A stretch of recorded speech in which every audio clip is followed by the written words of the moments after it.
Yeah, before I start your reading, mga babes, no, nakaramdam ako ng pain dito sa aking left na braso, no. Parang may energy ng impact na may hinagis, may tumama, may binato. Parang yung energy is parang medyo malakas, no.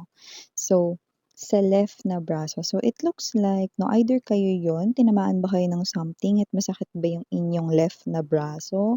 Or maybe someone here na nakadil ninyo, no, yung parang nakaka-feel nito, no. Meron siyang pain sa left, hindi naman gano'n kasakit but, yung energy talaga ng parang may tumama, 'no, gano'ng klase yung feeling. 'Yan, alamin natin 'no, kung anong koneksyon nun sa inyong reading.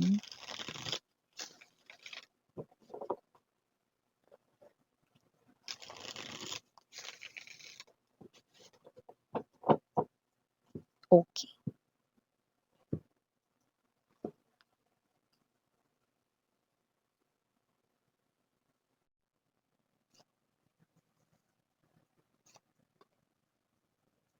Hmm, 'yan, oh. Parang may natatakot dito, kinakabahan, sumagot 'no, parang yung sunod niyang sasabihin parang feeling niya mali agad 'no. So parang yung sunod niyang sasabihin or babanggitin feeling niya magiging mali sa pandinig ng kung sino mang kausap niya. Five of Mirrors, Seven of Roses energy, but definitely this person here is hiding something, okay? That's very evident right here. Let me see more. Oh, we have here the Queen of Mirrors, okay? Okay, let me see more. Ah, okay. Center of the reading, Eight of Mirrors in your head. We have here the Nine of Mirrors. Okay, Three of Roses ay present din dito. Okay. Mhm. Okay. And now, I just saw 'no, in my vision 'no, na nakakita ko dito na nagliliparan mga babes 'no, ng mga gamit, okay. Now I'm getting 'no. Kasi kanina 'di ba, I felt something 'no, na parang may tumama sa aking left na braso, okay. So it looks like na meron ditong nagliliparang mga gamit 'no, na parang ang gulo-gulo dito 'no, at maaaring tinamaan yung ex ninyo rito 'no? Ano yun miss yan? Pumigili parang mga gamit 'no? Para kasing may binabato 'no, or may binato itong third party dahil sa inis niya, sa bwisit niya sa person mo rito 'no, and it looks like tinamaan yung kaliwang braso 'no, ng iyong person 'no. So although hindi yun yung as in talagang bote or whatever, hindi naman gano'n 'no. Kasi kung ano man 'yun, matigas pa rin 'yun tsaka medyo masakit 'no, yung yung tama kasi may impact, no, may force 'no. Ibig sabihin hinagis talaga ng malakas 'no. So, parang sabihin natin kahit na parang ito ay sabihin nating hindi ko alam kung ano yung particular talaga na gamit na yun pero nakita tayo ng mga nagliliparang gamit. So sabihin natin, kahit yung lalagyanan ng tissue, kapag hinagis mo ng malakas, malakas yung impact nun, 'di ba? So ganong klase ng energy. So let me see, yeah, we have here the villain for the bottom of the deck, Six of Mirrors, and yun. Naku, okay. To be continued with the cliffhanger. Okay. So, kakaloka may nagbabatuhan, ano, pero hindi binabato ng person mo yung third party. I mean, may nagliliparan, 'no?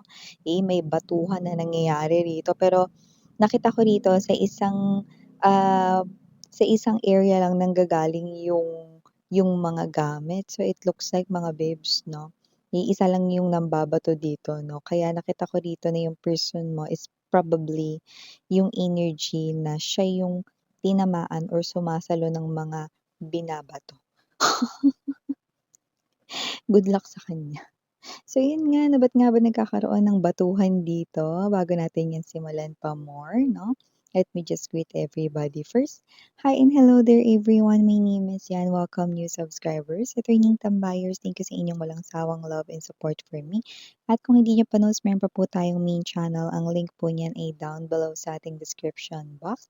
So yan, no? Kung interesado kayo na tumambay dyan, i-click lamang yan, no? At doon ay meron rin kayong mga matatagpuan na mga collective readings for all signs. At kung hanap ninyo ay reading per zodiac sign, meron din po tayo doon. At yun nga mga babes, wala po tayo ditong gender, babae, lalaki, LGBT, lahat ay welcome. Pwede rin pong i-switch ang mga roles dahil possible talaga magkapalit-palit yan. Bakit? Kasi general reading po ito. And at the end of the day, lahat po ay may free will na. Free niyong gamitin anytime, anywhere. Timeless din po ang ating mga readings. Kahit sobrang tagal ng uploaded niyan, kung tinatawag ang iyong atensyon, ibig sabihin yun pa lang ang tamang oras upang marinig mo ang mga mensaheng nakapaloob doon. So yun nga mga babes, no? Pag-usapan na natin ito more. We have here the Seven of Roses energy.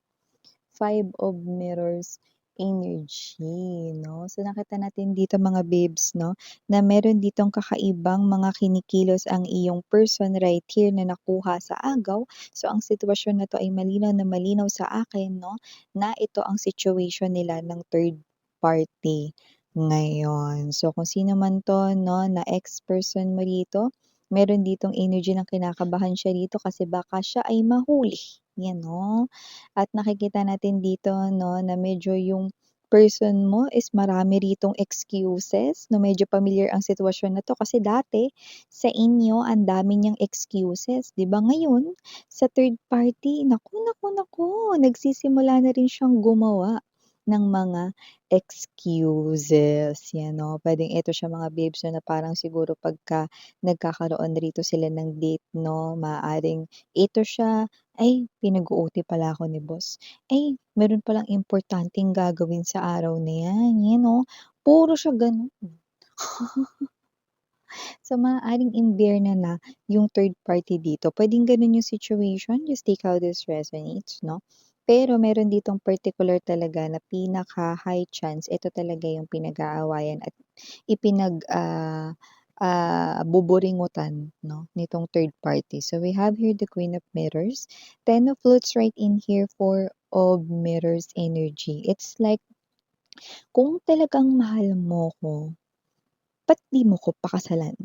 Pakasalan mo na ako, now na. 'Yan 'no. So, puwedeng yun yung dinidemand ng third party dito 'no, or kung hindi naman 'to tungkol sa kasal, LGBTQs, of course welcome din kayo 'no, or kung ito man ay boyfriend, girlfriend dito 'no, nakikita natin dito kung talagang mahal mo ko, kailangan ipakilala mo na ako sa family mo at sa mga malalapit mong mga kaibigan, 'yan o. Bakit hindi mo kayang gawin? Nine of Mirrors energy. Hindi naman sa gano'n. Parang gano'n yung person mo dito 'no, hindi naman sa gano'n 'yan 'no. So, ano nga bang tunay na nangyayari rito 'no? Tingin ko merong something smelly, something fishy na ginagawa ang person mo. Either kinokontak ka nito or kung hindi ikaw ang kinokontak nito, meron na naman siyang bagong prospect.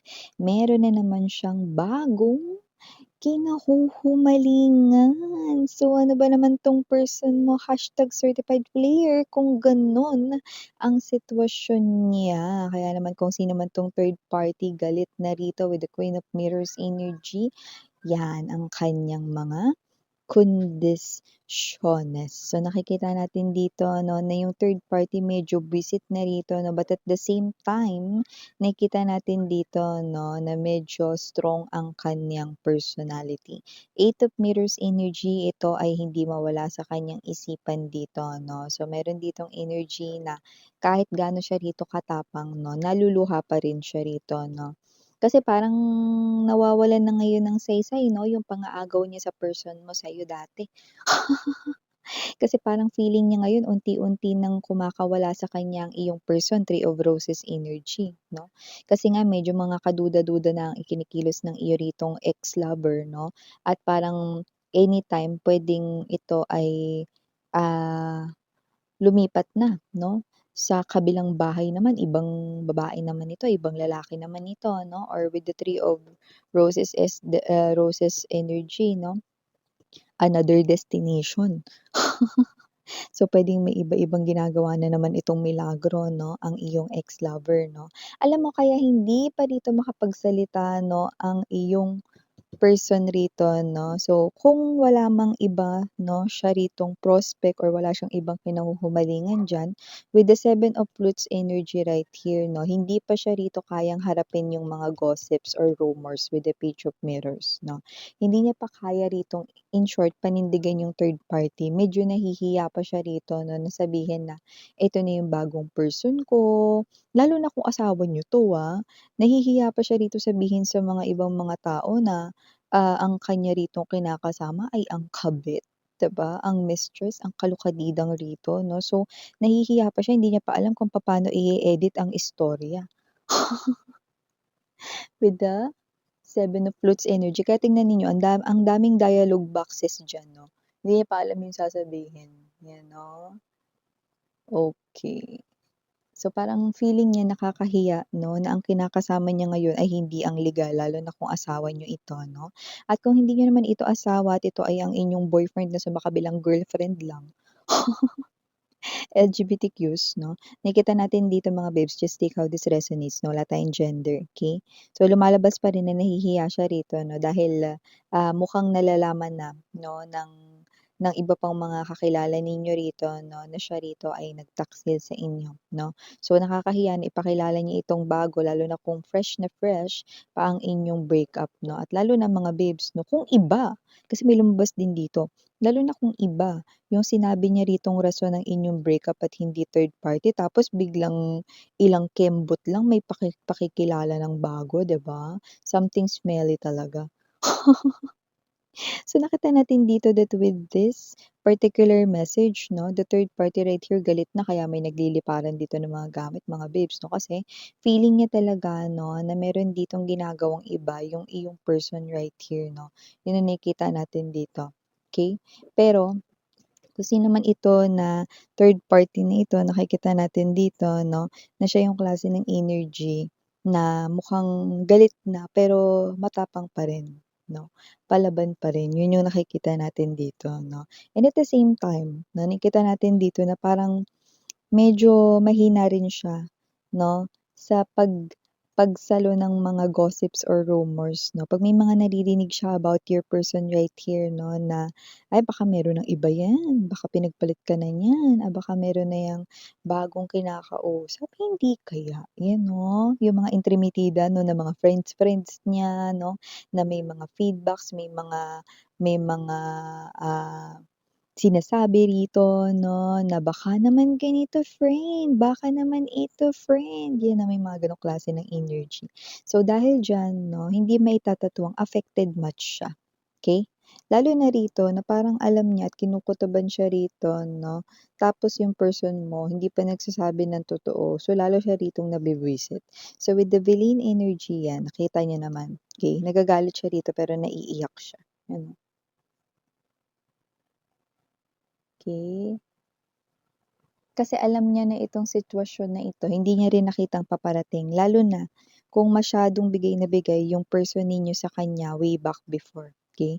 This is what this third party 'no, hindi nakita na paparating, okey? So with the silver lining right in here, Six of Mirrors energy, I do see 'no, na malungkot pa rin siya rito kasi parang ngayon nagsisimula ng pagsinungalingan siya ng person mo, na nagsisimula na parang pumangit 'no, yung kanilang samahan dito ta's parang puro away na sila rito, okey?